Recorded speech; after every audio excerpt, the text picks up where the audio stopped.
वंदे मातरम। आप देख रहे हैं नेटवर्क 10। आपके साथ मैं हूं शिवानी मिश्रा। बहुत स्वागत है आप सभी का उत्तराखंड के इस खास बुलेटिन में। शुरुआत बड़ी खबर के साथ करेंगे। देहरादून से बड़ी खबर सामने आ रही है।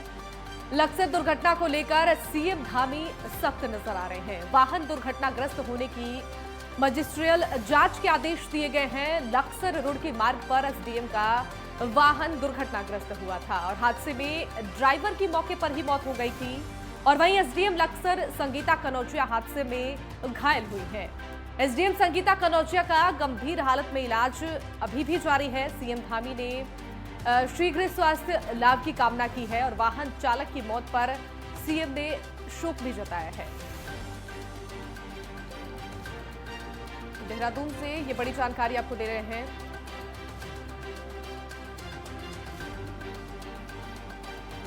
ज्यादा जानकारी के साथ संवाददाता ज्ञानेंद्र तिवारी हमारे साथ जुड़ गए हैं। सीधे उनका रुख करेंगे। ज्ञानेंद्र, लक्सर दुर्घटना को लेकर सीएम धामी अब सख्त नजर आ रहे हैं। जिस तरीके से वाहन दुर्घटनाग्रस्त हुई है उसके बाद से मजिस्ट्रियल जांच के आदेश भी दिए गए हैं। क्या कुछ अपडेट अभी तक का? एक बड़ी घटना देखने को मिली रुड़की और लक्सर मार्ग से। जिस तरीके से एसडीएम की गाड़ी एक डंपर से टकराई और खासतौर पे देखें तो ये एक बड़ी घटना थी। हालांकि स्थानीय प्रशासन की तरफ से मौके पर जिस तरीके से पहुंच के जो घायल एसडीएम है उन्हें अस्पताल पहुंचाने का काम किया गया।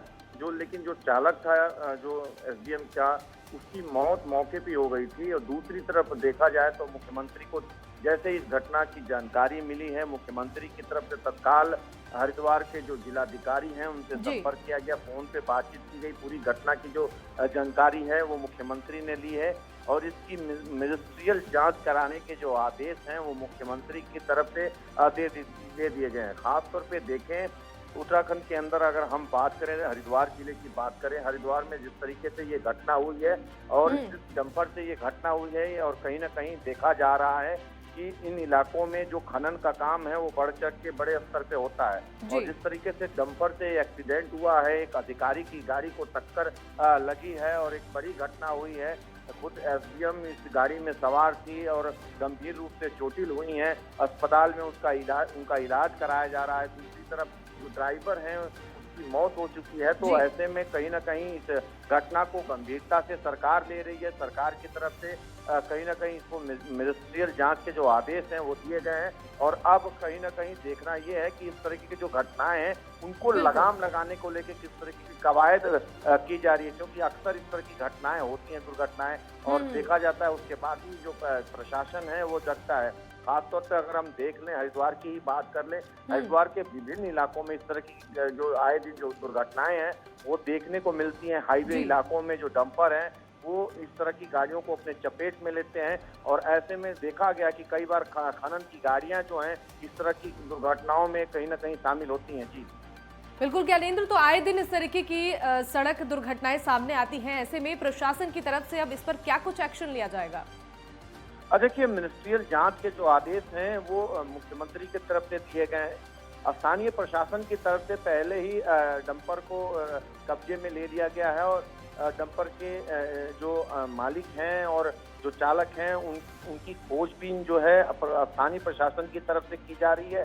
साफ तौर पे देखा जाए तो पूरी घटना की मिनिस्ट्रियल जांच होगी और कहीं ना कहीं इस पूरी बात की जानकारी इकट्ठा की जाएगी कि आखिर ये एक आकस्मिक दुर्घटना है या फिर इसके पीछे किसी और वजह का तो नहीं होना है। साफ तौर पे देखा जाए तो जिस तरीके की ये घटना हुई है, कहीं ना कहीं इस घटना के बाद स्थानीय प्रशासन की तरफ से लगातार जो है जांच को आगे बढ़ाने का जो काम है वो किया जा रहा है। जी बिल्कुल ज्ञानेंद्र, और जो आज हादसा हुआ है उसमें एसडीएम लक्सर संगीता कनौजिया घायल भी हुई हैं। ऐसे में इस वक्त उनकी क्या कुछ हालत बनी हुई है? देखिए, मौके पे स्थानीय जो पुलिस की टीम थी वो पहुंची थी। तत्काल जो एसडीएम हैं उनको स्थानीय अस्पताल रेफर किया गया, वहां पहुंचाएगा और वहां उनका जो इलाज है अभी चल रहा है। जो जानकारी मिल रही है कि स्थिति अभी जो है वो नाजुक बनी हुई है। हालांकि देखा जाए तो जिस तरीके से ये घटना हुई थी जिस वक्त, कहीं ना कहीं उस लक्सर और रुड़की मार्ग पे काफी जी। संख्या में जो लोग हैं वहाँ इकट्ठा हो गए थे। स्थानीय विधायक वहाँ पहुंचे हुए थे और ऐसे में जिस तरीके से इस घटना के बाद आसपास कहीं ना कहीं एक रोष का माहौल, आक्रोश स्थानीय जनता के बीच में भी देखा गया कि किस तरीके से इस घटना के बाद डंपर चालकों और तमाम तरह के जो आरोप हैं वो लग रहे थे प्रशासन पे कि तेज रफ्तार जो गाड़ियां हैं वो अक्सर दौड़ती रहती हैं और आए दिन इस तरह की घटनाओं को दावत देती रहती हैं। और ऐसे में प्रशासन पे भी ये सवाल है, स्थानीय प्रशासन पे, कि इन तरह की घटनाओं पे लगाम लगाने को लेके आखिर किस तरह के ड्राइव क्यों नहीं चलाए जाते हैं और इस पर अंकुश क्यों नहीं लगाए जाते हैं। ठीक है ज्ञानेंद्र, तमाम जानकारी साझा करने के लिए बहुत शुक्रिया आपका।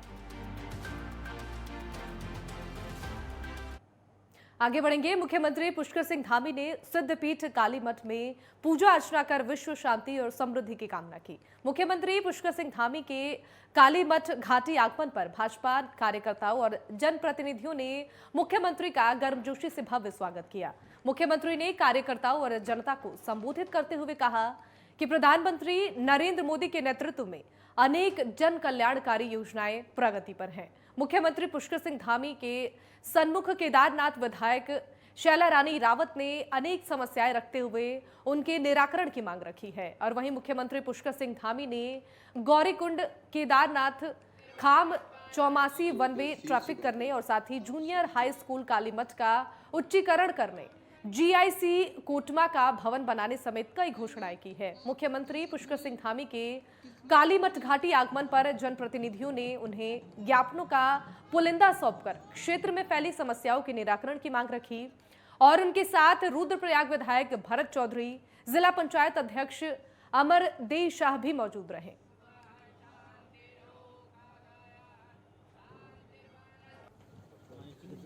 ठीक है वैसे ये हमारे मुलायम सिंह सीमांत गांव के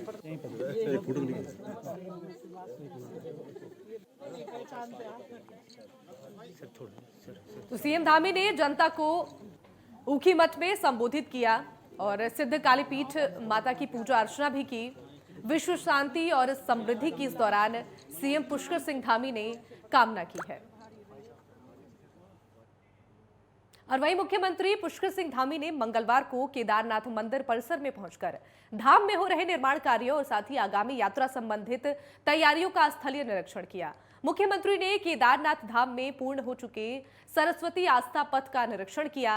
निर्माणाधीन मंदाकिनी आस्था पथ को अतिशीघ्र पूर्ण करने के निर्देश दिए।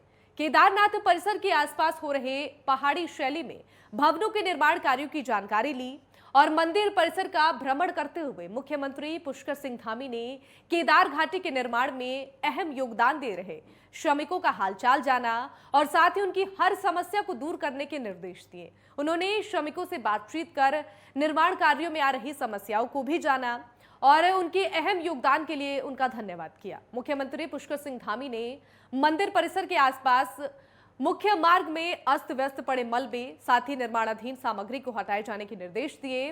उन्होंने बर्फ पिघलने के साथ ही निर्माण कार्यों में गुणवत्ता के साथ तेजी लाने के निर्देश दिए।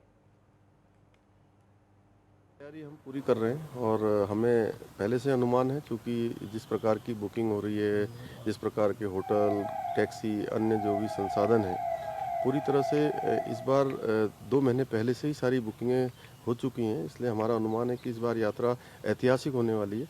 इसलिए ऐतिहासिक यात्रा हो, लोग सुगमता से आएँ, आसानी से आएँ, आसानी से जाएँ, उनकी यात्रा सरल हो, उनकी यात्रा सुगम हो और उनको कोई परेशानी न हो, उसके लिए हम पूरी व्यवस्था करें। और वहीं जोशीमठ के नगर पालिका सभागार में ज्वाइंट मजिस्ट्रेट दीपक सैनी ने बद्रीनाथ और हेमकुंड यात्रा तैयारियों की बैठक ली। और वहीं इस बैठक में सभी विभाग के अधिकारी और जोशीमठ के स्थानीय जनप्रतिनिधि मौजूद रहे। बैठक में 8 मई से शुरू हो रही बद्रीनाथ धाम की यात्रा और साथ ही 22 मई से शुरू हो रही हेमकुंड साहिब की यात्रा की व्यवस्थाओं को लेकर फीडबैक लिया गया। ज्वाइंट मजिस्ट्रेट दीपक सैनी ने जहां अधिकारियों को समय रहते सभी कार्य पूरा करने के सख्त निर्देश दिए हैं और साथ ही उन्होंने कहा कि लापरवाही बरतने पर अधिकारियों को सख्त कार्रवाई की जाएगी। और वहीं मसूरी को पर्यटन सीजन के लिए व्यवस्थित किए जाने को लेकर लगातार प्रशासनिक और शासन स्तर पर काम किया जा रहा है और माना जा रहा है कि कुछ समय बाद मसूरी माल रोड खूबसूरत और मूलभूत सुविधाओं से लैस होगी और वहीं देश और विदेश से मसूरी माल रोड में घूमने वाले पर्यटकों को अलग सी अनुभूति की महसूस होगी। मसूरी एसडीएम नरेश चंद दुर्गापाल की तरफ से मसूरी देहरादून विकास प्राधिकरण, लोक निर्माण विभाग, साथ ही राष्ट्रीय राजमार्ग, नगर पालिका मसूरी, गढ़वाल जल संस्थान, जल निगम के अधिकारियों के साथ करीब 2 किलोमीटर के माल रोड का स्थलीय निरीक्षण किया गया और वहीं माल रोड को व्यवस्थित किए जाने को लेकर माल रोड को करीब 8 इंच नीचे खोदकर दोबारा बनाए जाने के प्रस्ताव पर भी चर्चा की गई, जिससे कि बारिश के समय पर आमजन को परेशानियों का सामना न करना पड़े। उन्होंने मसूरी माल रोड पर अनाधिकृत रूप से हो रहे पार्किंग को तत्काल हटाने के निर्देश पुलिस को दिए। उस सौंदर्यीकरण में बहुत सारी चीज़ें आती हैं। उसमें जो हमारे पुरानी रेलिंग्स को पेंट करना, पुराने जो विक्टोरियंस पोल लगे हैं वो कोई डैमेज है तो उनको ठीक करना, लाइटिंग ठीक कराना, म्यूरल्स को ठीक करना और साथ में जो मेन सड़क है हमारी माल रोड, वो बड़ी अनइवन सी हो गई है क्योंकि उसमें इतने बार जब भी काम हुआ है लेयरिंग के बाद वो इतनी ऊंची हो गई है कि एक तरफ दुकानदार और एक तरफ जो रेलिंग थी वो दोनों दब गए हैं। तो चूँकि बेसिक रूल यह है कि जब भी सड़क बने तो पुरानी सड़क को स्क्रैच करने के बाद, स्क्रैपिंग के बाद ही बननी है। तो वही इसी निर्देशों क्रम में आज सभी विभागों को जिनकी यूटिलिटी सड़क के नीचे है, जिनमें जल संस्थान है, जल निगम भी है, विद्युत विभाग भी है, बीएसएनएल भी है, इन सब की यूटिलिटीज अंडरग्राउंड थी तो उनके साथ एक जॉइंट इंस्पेक्शन पीडब्ल्यूडी को लेकर किया गया। और वहीं हरिद्वार में विश्व प्रसिद्ध हर की पौड़ी पर एनजीटी की ओर से प्लास्टिक के कैन और सिंगल यूज प्लास्टिक की बिक्री पर रोक लगा दी गई है। बावजूद इसके हर की पौड़ी पर धड़ल्ले से प्लास्टिक कैन बेची जा रही है और बाहर से आने वाले यात्री भी इन प्लास्टिक कैनों में गंगा जल भरकर ले जाते हैं। हालांकि अब नगर निगम ने प्लास्टिक कैन का विकल्प तैयार करने को लेकर योजना भी बना ली है।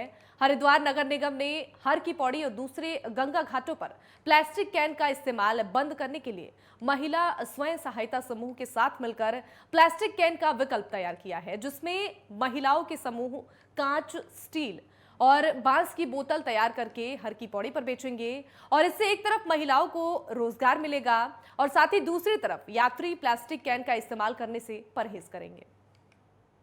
प्लास्टिक मुक्त होनी चाहिए कि गंगा जल की जो कैनी है प्लास्टिक की है, लेकिन अभी तक कोई विकल्प नहीं था हमारे पास, इसलिए हमारी भी मजबूरी है कि हमारे को बेचनी थी।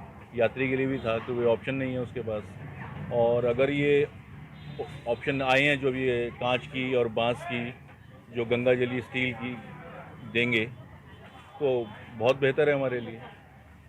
जब प्लास्टिक की होगी नहीं तो हम बेचेंगे भी नहीं, ये और साफ़ सफाई रहेगी, बढ़िया रहेगा। जब प्लास्टिक की गंदगी हटेगी वहाँ से, हम तो कहते हैं वो भी प्लास्टिक की चटाइयाँ भी हटनी चाहिए, जो प्लास्टिक का जो पॉलीथीन वहाँ घाटों पे लग रही है वो भी हटनी चाहिए।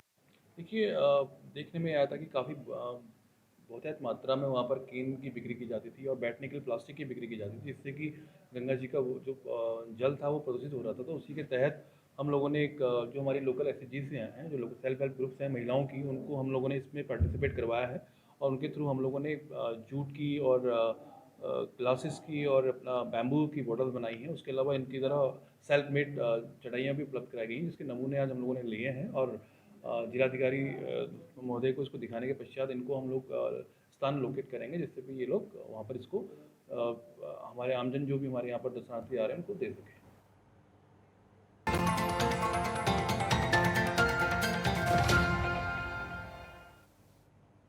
ब्रेक के बाद एक बार फिर से आप सभी का स्वागत है। खबरों में आगे बढ़ेंगे। सोमेश्वर में राजकीय इंटर कॉलेज भूल खरकवाल गांव में स्वास्थ्य विभाग ने कोविड-19 टीकाकरण शिविर का आयोजन किया, जिसमें 12 से 14 साल के आयु वर्ग के 80 बच्चों को कोर्बोवैक्स के टीके लगाए गए हैं। उप जिला चिकित्सालय सोमेश्वर के डॉक्टर आनंद नारायण तिवारी के नेतृत्व में आयोजित शिविर में टीकाकरण करने वाले बच्चों और उनके अभिभावकों को कोविड-19 के लक्षण, उपचार और साथ ही बचाव की विस्तार पूर्वक जानकारी दी गई है। डॉक्टर आनंद नारायण तिवारी ने जानकारी देते हुए बताया कि 80 बच्चों को वैक्सीन की दूसरी डोज लगाई गई है और अन्य क्षेत्रों से भी शिविर आयोजित किए जाएंगे। स्वास्थ्य विभाग की टीम ने एएनएम मुन्नी खाती, चंदन लाल वर्मा और क्षेत्र की आशा कार्यकर्ताओं ने शिविर संचालन में सहयोग प्रदान किया।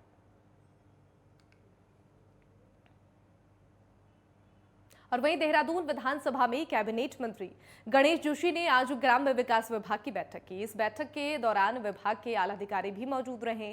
इस मौके पर मंत्री गणेश जोशी ने कहा कि प्रधानमंत्री ग्रामीण आवास योजना को लेकर इस बैठक में चर्चा की गई। और वहीं इस योजना में 25,000 आवास देने का लक्ष्य रखा गया है, लेकिन अभी फिलहाल 15,000 आवासों पर ही काम किया जा रहा है और 3,000 आवास पूरे हो चुके हैं।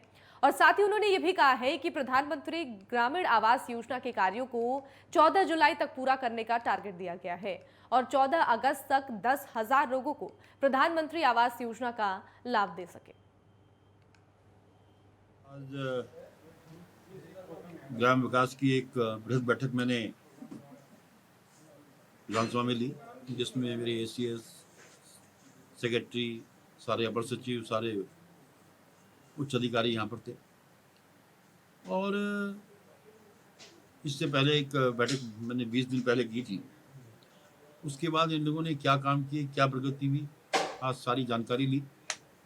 और प्रधानमंत्री जी का जो एक ड्रीम प्रोजेक्ट है, प्रधानमंत्री ग्रामीण आवास योजना,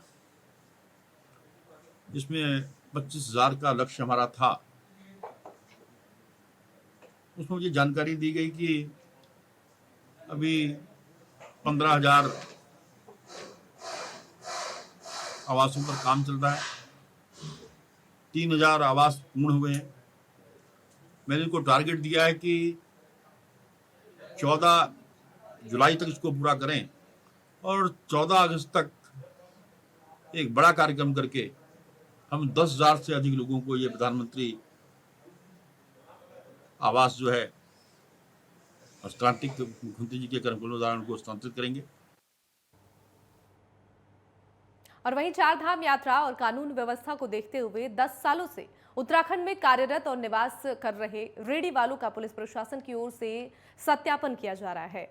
आपको ये भी जानकारी दे दें कि यह सत्यापन अभियान 21 अप्रैल से चलाया गया है, जिसमें अभी तक प्रदेश के 26,489 लोगों का सत्यापन किया गया है। और वहीं इस दौरान 1,326 संदिग्ध व्यक्तियों में से 1,305 के विरुद्ध पुलिस एक्ट के अंतर्गत कार्रवाई की गई है।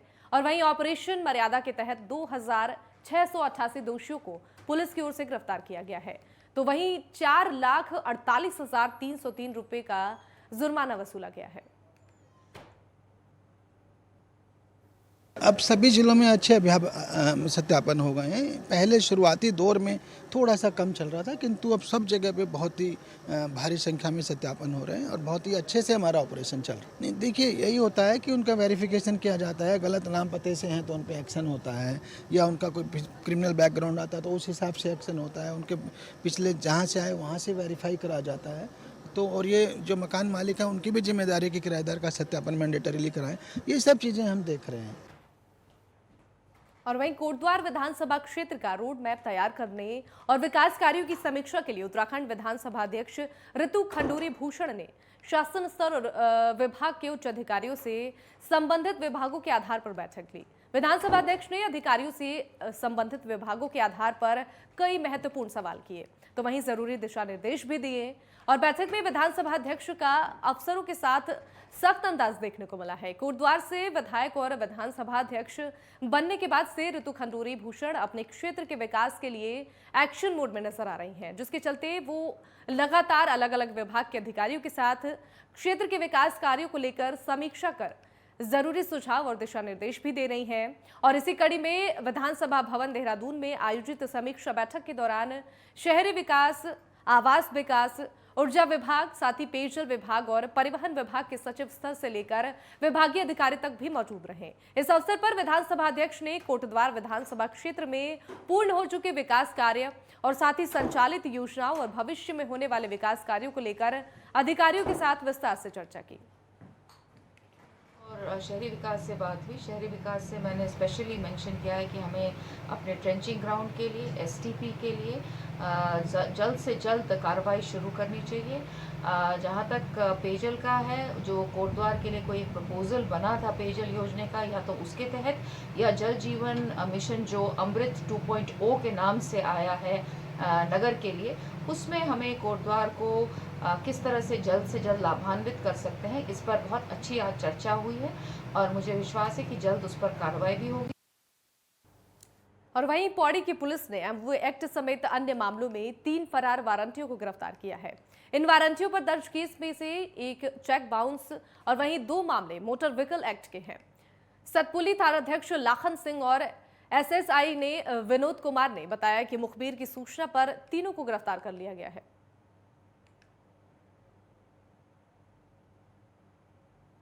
एक प्रकरण 2019 का है और 2 प्रकरण ये जो है 2021 के है, और जिसमें एक जो है एनएटेक एक्ट का है और 2 जो है एमबी एक्ट के जो है मुकदमे चल रहे थे, और ये काफ़ी लंबे समय से जो है फरार चल रहे थे। और इस संबंध में एक जो है पुलिस टीम तैयार करी है, जिनको विभिन्न स्थानों से इनको जो है गिरफ्तार करके बड़ी सक्रियता दिखाई है और इनको गिरफ्तार करके माननीय न्यायालय में पेश किया गया है। और वहीं नेशनल हाईवे 309 पर भवानीगंज स्थित भगत सिंह चौक पर कॉर्बेट टाइगर रिजर्व के 2 पालतू हाथियों ने अचानक उत्पात मचा दिया, जिसके बाद मौके पर जहां एक और अफरा तफरी मच गई तो वहीं वाहनों की लंबी कतार की वजह से जाम भी लग गया। इसके बाद ये हाथी उत्पात मचाते हुए अचानक पास में ही गिहार बस्ती में घुस गए।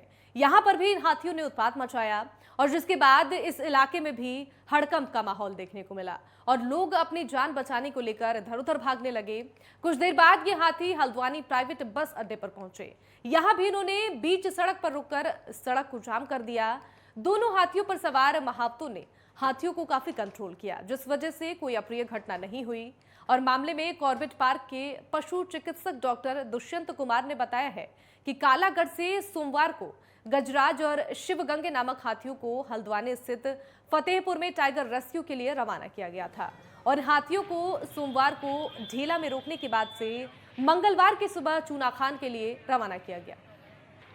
ये जो फतेहपुर में टाइगर रेस्क्यू का ऑपरेशन चल रहा है, तो उसके लिए हाथी की वहाँ से डिमांड आई थी कि कॉर्बेट से हाथी भेजे जाए तो रेस्क्यू के लिए, टाइगर रेस्क्यू के लिए। तो कालागढ़ से कल ये हाथी चले थे, जिन्हें स्टेशन करा गया था ढेला में, और प्रातः सुबह ये ढेला से जब अगला स्टेशन इनका चूनाखान था, वहाँ तक जाना था जिन्हें, तो ये जब इधर शहर में आए तो संभवतः हॉर्न और इन सबसे, और फिर एक पुल पड़ता है तो उस पर एक नर हाथी चढ़ने में आनाकानी करने लगा और पीछे से जैसे ट्रैफिक वगैरह था तो थोड़ा विचलित हुआ, तो उसके लिए उसे अभी आमडंडा में रोक दिया है, फिर रात में उसे चलाएंगे यहाँ से। चलिए इन्हीं खबरों के साथ इस बुलेटिन में बस इतना ही। आप देखते रहिए नेटवर्क 10। जय हिंद।